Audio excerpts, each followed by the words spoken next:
అలాగే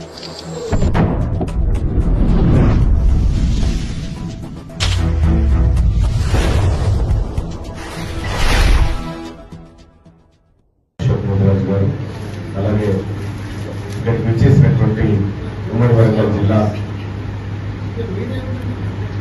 ముఖ్య నాయకులకు, వివిధ జిల్లాల అధ్యక్షులకు, పార్టీ జనరల్ సెక్రటరీలకు, మహిళా విభాగానికి అందరికీ కూడా పేరు పేరున నమస్కారం తెలియజేస్తూ, సో హైదరాబాద్ లో రాష్ట్ర పార్టీ కార్యాలయం ఏర్పాట్లు చాలా చురుగ్గా జరుగుతూ ఉన్నాయి. అది అతి త్వరలోనే ఆ కార్యాలయం కూడా అసెంబ్లీకి దగ్గర పెట్టేసిన ఎందుకైనా మంచిదని, అసెంబ్లీకి కూతురువేటు దూరంలోనే 10 అడుగులు వేస్తే అనుకునేటట్టు విషయం, ఎందుకంటే ఈజీగా అనుకోవడానికి ఉంటుందని. సో కాబట్టి రాష్ట్ర పార్టీ కార్యాలయమే కాదు, వివిధ జిల్లాల కార్యాలయాలను కూడా త్వరలో ప్రారంభించుకోబోతా ఉన్నాం. అందులో భాగంగా మొట్టమొదటిగా వరంగల్ జిల్లా కార్యాలయాన్ని మీ అందరి సమక్షంలో ప్రారంభం చేసుకోవడం, దానికి మీరందరూ సాక్షులుగా రాబోయేటువంటి రోజుల్లో తెలంగాణ రాజ్యాధికార పార్టీ రేపు ఖచ్చితంగా అధికారంలోకి వచ్చిన తర్వాత ఈ మూవ్మెంట్స్ అన్ని కూర్చోండాలి.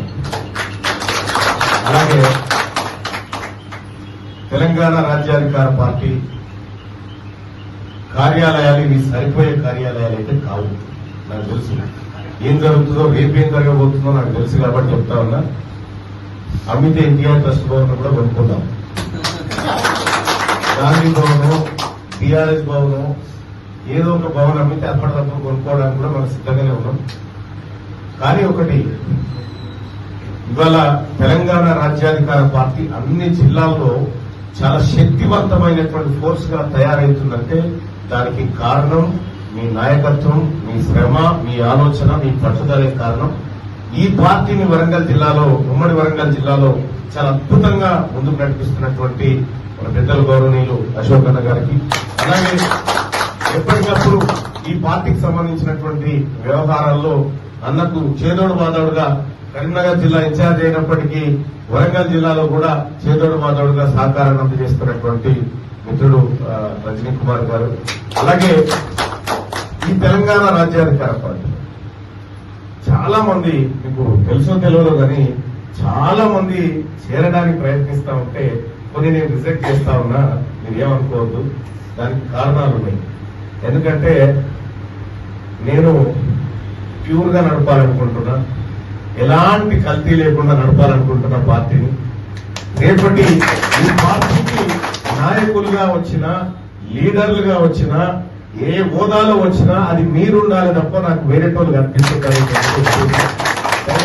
దాన్ని అర్థం చేసుకోండి పెద్ద మనసుతోని. ఇక రెండో విషయం ఏంటంటే ప్రజా సమస్యలపైన పోరాటం అనేది ఇలా మీరు చూసినారు, ఈనాడు పేపర్లో, మిగతా పేపర్లలో కూడా వచ్చింది. సుప్రీంకోర్టు ఒక ఆర్డర్ ఇచ్చింది, రైట్ టు ఎడ్యుకేషన్ ఇంప్లిమెంట్ చేయాలి, ప్రతి ప్రైవేట్ పాఠశాలలో 25% సీట్లు ఇవ్వాల్సిందే, లేదు అని అంటే రాజ్యాంగ ఉల్లంఘన కింద చూస్తామని చెప్పడం జరిగింది.